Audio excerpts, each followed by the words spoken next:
welcome to Conversations Left Behind. Today we are having a really interesting conversation. Yeah. And I'm your host, Shawn Gwaltney. And I'm Kori. She's your co-host, Kori Gwaltney.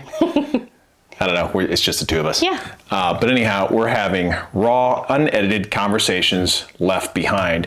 And today we are discussing an important topic that if you have kids, this is probably of interest to you. Or you may just, if you've already raised your kids, it may be interesting to you. So we are having some conversations on this topic, and it's related around sex. Yeah. Not when your kid should have it, but more or less. Yeah, Never. Different time. Yeah. But more or less, when do you have that talk? Mm-hmm. The talk. Yeah. The sex talk with your kids. And we were talking a little about that and thought, you know, maybe we should just kind of share this conversation and the experience on camera as it was happening in real time earlier, and just maybe it'll help somebody. Who knows? But it definitely is an interesting dynamic that changes, as you go along. Right. So I'm gonna do my best because, I'm tired. Yeah. I ran 8 miles yesterday, and I am not a runner. Right. So. But my daughter has me looped into a half marathon, and holy cow, I hate running, and I'm reminded that I hate running. So you pushed yourself hard yesterday. Yeah, and she was laughing at me because I didn't set up like a plan.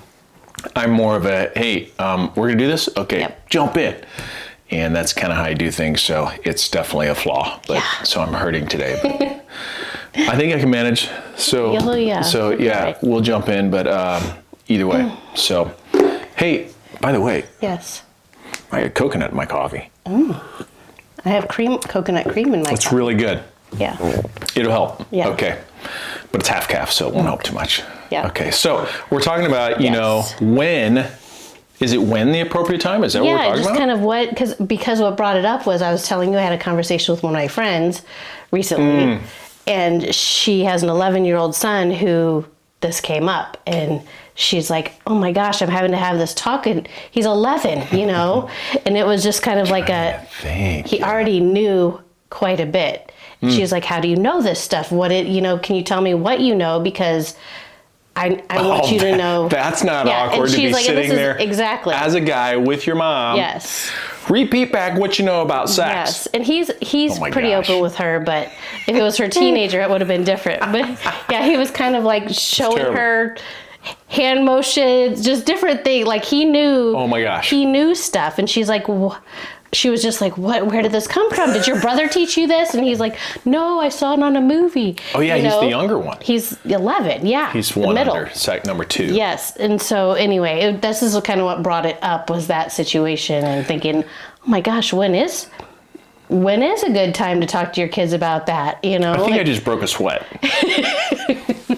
Yeah. I think just thinking about, oh my gosh, if I were 11, sitting there with my mom and my mom asking me to repeat back what you've learned about sex from your friends and in school and all that stuff. Yeah. Oh, okay, both were there? Yeah. Still. I know.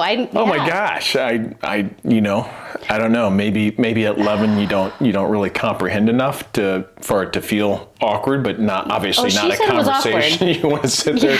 Well, Mom, this is what I learned. Right. She said it was awkward for sure, but she was just shocked at what he knew already.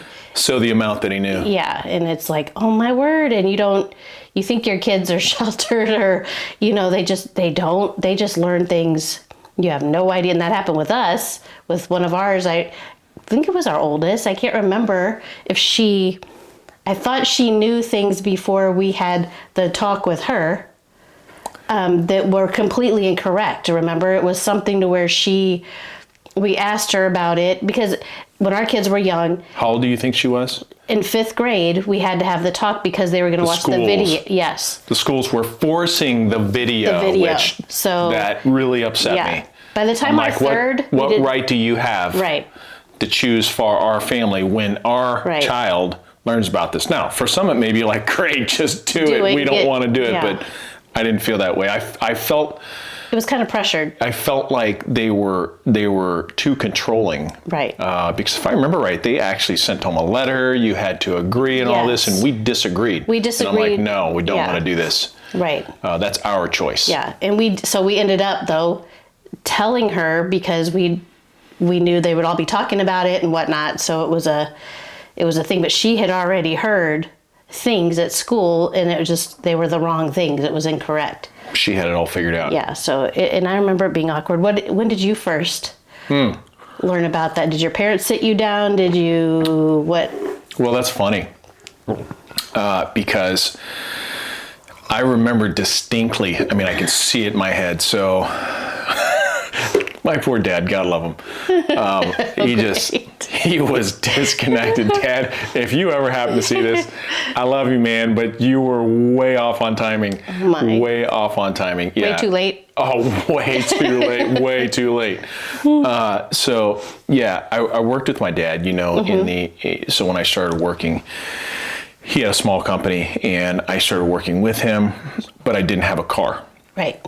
So, oh my gosh, now that I'm thinking back, that wasn't until I was 17. I was just going to say, weren't you a teenager when you started working there? Dad. Oh my word. Okay, we'll talk about this later, Dad. Yeah. Yeah, I was 17. Yeah. And so we're coming back from, no. I was just helping here and there. I wasn't like actually working. I would have been 16. Still. I know, still. Yeah. Yeah. For a boy. Way late. But anyway, so we're driving back and we had this GMC Safari, which was a minivan. And it wasn't like today's minivans, you know, it was a clunky minivan. But anyway, that's what my dad drove. And we're sitting in the front seat and we're cruising down the highway. And for some reason, he felt compelled that it was time. I'm sorry. And he's like, you know, oh gosh, I can see this so clear. He's like, hey, bud, you know, I want to talk to you a little bit about, you know, the birds and the bees. Oh my gosh. And you know, the birds and the bees. And I'm like, I mean, I just sat there like, Dad. What are you saying? Yeah. I mean, I'm not 4, but you know, and I'm not 11. Yeah. I didn't say much. I'm just like, okay. And so he goes into it and he's God love him, he's trying to be technical and use the right words and everything else. And he's talking about, I just remember he mentioned semen and I'm like, what's that? Obviously, my educational version was significantly different with different word choices and all that because it came from friends and you know, most of what you learn bad is learned on the bus, in my opinion. But anyway, that's a side point. So the point is, he went ahead to share with me his knowledge on sex education to make sure I understood and. It was a long ride home. I bet. And it was terribly awkward. And I just remember thinking, wow, I learned this years ago, Dad, years ago. So did you tell him that or you just let him? I don't remember. I think I was too overwhelmed with awkwardness to you know, tell him or anything else because I knew enough. I mean, gosh, when you're that age, you well know. Right. Most people would well know, you would think. So I knew enough that I could tell he was struggling to tell me. And so it just made a whole awkward dynamic. And I just I didn't say much to him. I just, okay, you know, and just kind of, you know, made through it in whatever awkward capacity. And that was that. We got home, we got out of the van. And you're like, see ya. Thanks for the ride, Dad. And, you know, and you're out of there and you never speak of it again. Yeah. Anyway, so that was my experience. It was obviously totally wrong. What about you? Did you have some kind of experience where your parents or mom or both or somebody did something to share this with you? And at what age was that? Gosh, I think so. I was trying to remember when, and I think, so it was my mom, and she had a book, and the book was called Where Do Babies Come From? And I think, I'm trying to think, I feel like it was They come from the stork. Oh my gosh. Did the stork bring the baby? No. Oh. No, this had illustrations and everything. Yeah. So anyway, I feel like I was... What kind of illustrations? The whole thing. Like Body. Like babies coming out? Or like the act? Yes, actually, I think there might have been a towards like making babies or like having babies? Explains everything. No, for real. So I think it was after I hit puberty, you know, and so, you know, I was maybe 11, 12-ish. No, maybe 10, 11. I don't know. I was young. Oh, my word. Anyway, so yes, she pulls out the book. She read it with me. So she went, it wasn't like, here, you go read this material. I guess that's better. She went through and explained everything to me, and I was so mortified. I'm trying to think what I knew. I don't think I knew much. Wait, how old did you say you were again? 10, 11. Oh, man, it seems so young. Yeah. I was young when I, went through puberty. So, anyway. Our niece 11. And nephews, how old are they? Which ones? The boys. 13 and he'll be 10 or 11. Okay, so it's like having that conversation with the 11-year-old. Yeah. Oh my gosh. Oh, can you imagine? Oh my gosh. Anyway, yeah. He'd be like, what? Are you serious? Well, Are you knows serious? What he knows. Yeah. That's disgusting. Oh yeah.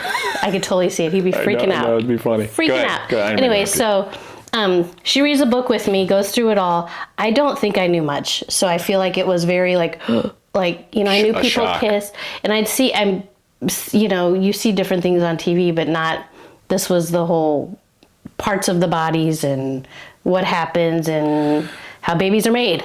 Were you one of the kids who thought if you kiss, you get pregnant? No. No, I wasn't that naive. But okay, I'm just checking. Anyway, so that's how I learned all the details, I guess. And I remember it being very awkward and just, I feel like I didn't say much. I think I was pretty silent. And then years later, she gives me that book for our kids. You remember that? Oh, my word. Yeah. And because when our kids were, going at those similar ages and stuff, she gave me the book from the 1970s, or however old it was. I think it was, literally. It probably was. Yeah, so for me to read to our kids. So it was from the 70s. Yes. You were exposed to it in the 80s. Mid-80s-ish? Yeah, mid-80s. Okay. Mm-hmm. Yes. Wow. I know. And then I remember you were like, what did you think? I remember. Did you read it? Did you ever read it or look at it? I must have. I just remember, I think we saw it in the closet or wherever. Or I think when your mom gave it to you, you're like, hey, look. Yeah. And that was a long time ago. Oh my gosh. And I'm like, what the heck is this? Yeah. No way. No, don't you dare. And that's kind of the extent of what I remember about it. Oh, because it was so ancient and so just too much. I don't know. I feel like it was too much exposure. I don't know, because it had everything. Why do you think she did that?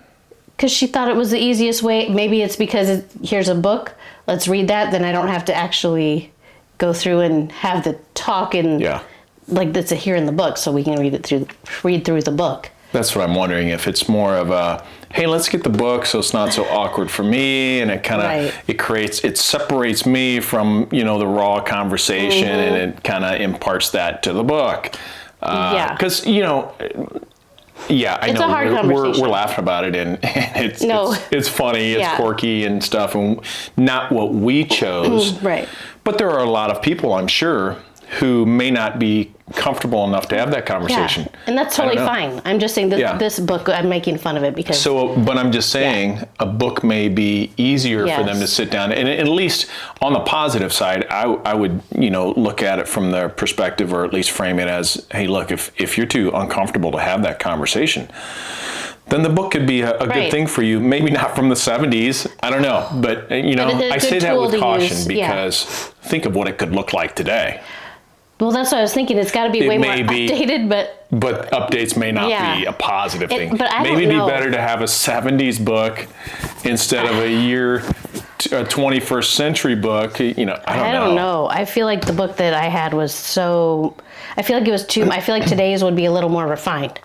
I feel like. You would hope. I would hope. It depends on who wrote it. Yeah. Obviously. Yeah, but it's a hard conversation. So, like, what do you? I remember having the being in there having the talk. Yeah. And with all girls. We have all girls. So I didn't have any boys to have the conversation with. It was super awkward. And I remember, how did they act? Like after, I know our second one. The first one, she's the one who already had some ideas, and we had to kind of. Did I have the sex talk with them, or did I know we talked about periods and stuff, or was that part of the sex talk? I think that was kind of part of it all. Maybe. I mean, because they kind of go together, you know, of how the body works. I feel like they were separate, but the second one might have been all of it, but she had no idea of anything, and she was traumatized after remember she was like, "That's disgusting. Why are you telling me that?" And I think you had the talk with her about what happened. How old do you think she was? 5th grade. It was the same situation. How old are you in 5th grade? 11? 11, 10? Yeah. Wow. Mm-hmm. I was thinking they were like 15. No, oh my gosh. Yeah. 14. No, it was because of the videos, because of the thing. Oh, yeah. So we kind of put had pressure on us. Yeah. See, I think that's totally wrong. Yeah.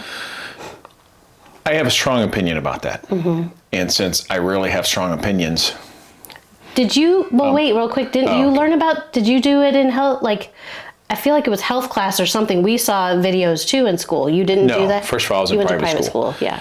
And that's another whole conversation. Right. I think it's actually worse in some ways than public school. Well, I don't know about that. Yeah. Well, I went to both. These days? So I've been to both. Oh, that's true. Obviously, I don't know about these days because, I'm too old for school. But I mean, I know kind of at least back to when our girls went, and I'm sure I can imagine what these days are with the accessibility that the kids have, to social media, to just any content online in an instant of photos, of text, articles, anything else. So, gosh, they probably know at 6. Yeah, that's what they do. But elementary school.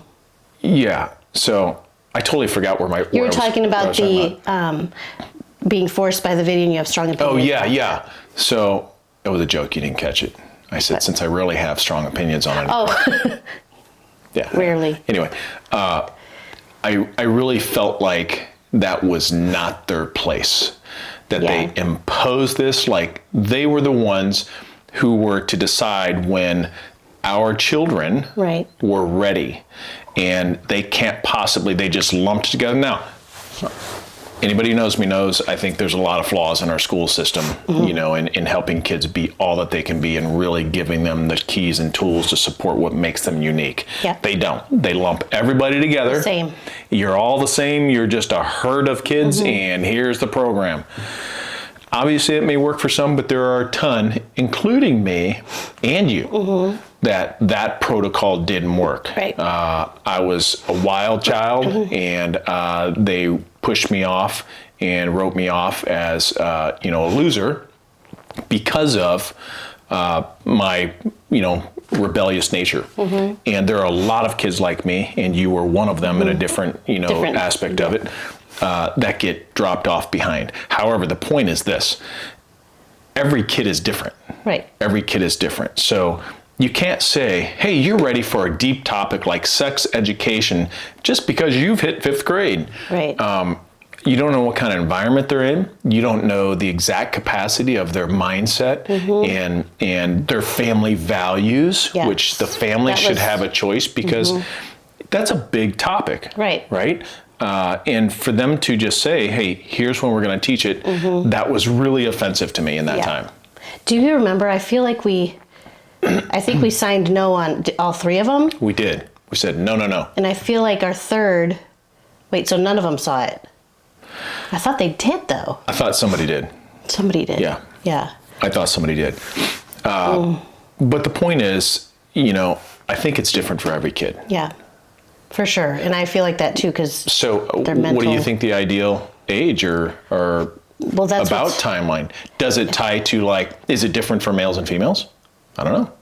I don't know. We never had boys, so. Well, I know. That's what I'm asking. I don't know. I can't speak to that part, but I feel like you said, I feel like every kid is different. And as a parent, I feel like you can judge that timing, but then if there's so many things I feel like depend on that crowds they're hanging out with. Because our friend, her son already knew basically the stuff and she had no idea because of friends, because of TV, movies, whatever. So I feel like you got to gauge that with your kids and where they're at. But a lot of parents aren't, if you're not in tune with that, the kids aren't going to tell you, hey, this is what I know. I think you would be naive once you give them access Oh my gosh, to yeah. phones, tablets, Yeah. those types of things, where they then have, Freedom. an open window or an open door into YouTube, Right. social media, just kind of anywhere, they're going to find it. Even my friend even has parent blocks and stuff on things, and still he knew. But it can things come and- from other resources. Yeah. School obviously is a Friend. big one. The bus is a massive one, which is Huge. why we were against our Yeah. kids riding the bus as long as we had the opportunity Right. to We had the means to to- drive them, and that was kind of our private agreement. Yeah. But yeah, I think it would be a little bit foolish to think that they're not going to learn something Right. with the accessibility that they have at this age. Exactly. Then the challenge becomes, okay, how do you protect them until the right time, or do you try to head it off ahead of time? Yeah, that's what the hardest thing is. Like us, we kind of got forced in We our were forced. situation. Different because it wasn't like they had all the access that we're Right. talking about. True. But the school was the one imposing the pressure. Yeah. So forcing it upon us. So yeah, it was a different type of force. But like when we were kids, like you already knew before your dad had the talk. I mean, you just knew. So your parents had no idea that you knew, obviously. Yeah. Your dad didn't. So yeah, that's what's so hard is to say head it off before. Like what age I guess it depends on when you think the maturity of your kid is to understand what you're talking about. And then how much detail do you tell them? Like, do you tell them the whole thing if they're 10 years old? Or what? I mean, I feel like if you're going to tell them, not have to do another talk again. Depending, on the circumstance Yeah, I think and maturity level. But I think the whole premise of the conversation, that hopefully we can expose to somebody today is, number one, it's inevitable. yes. It's going to happen. Probably quicker than they think, just Sadly. because in today's world, there's so much more coming at them for them to learn these things sooner. But I think really understanding that you should be gauging your Right. kids and what they're involved in, and trying to make sure you're aware of when that might be coming, so Right. you can have the conversation. Because here's what I really think.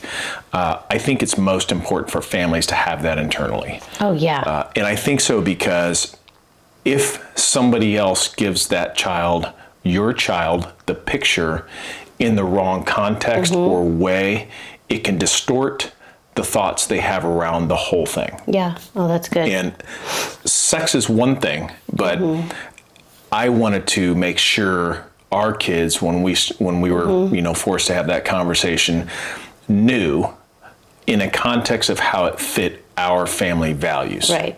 So in that context, and this is to each his own. important, yeah. In that context, for me, it was, hey, look, sex is between a husband and wife who Right. love each other. Okay. It's meant for a couple who love each other. It's not meant to be, frivolous with. Freely given. Yeah. It's not meant to be freely given. You are a prized possession. Your body is a temple. Yes. And it's important that, you protect yourself and your body. It's not just an act. There is a purpose for it. Yeah. And, the purpose is obviously for us to connect on an intimate level, the way God designed us. Right.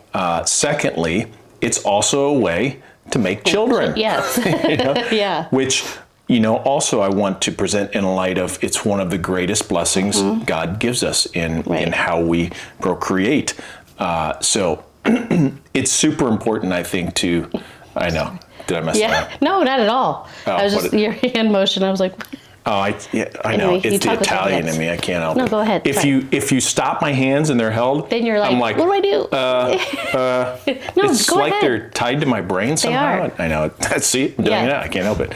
But the whole point Anyway. is, yeah, I think it's super important to make sure that it's presented in a loving family environment for whatever it is that fits your family values, yes. morals, your faith, whatever it is. But for us, that was it. We wanted to tie it to, a marriage and a godly relationship between husband and wife.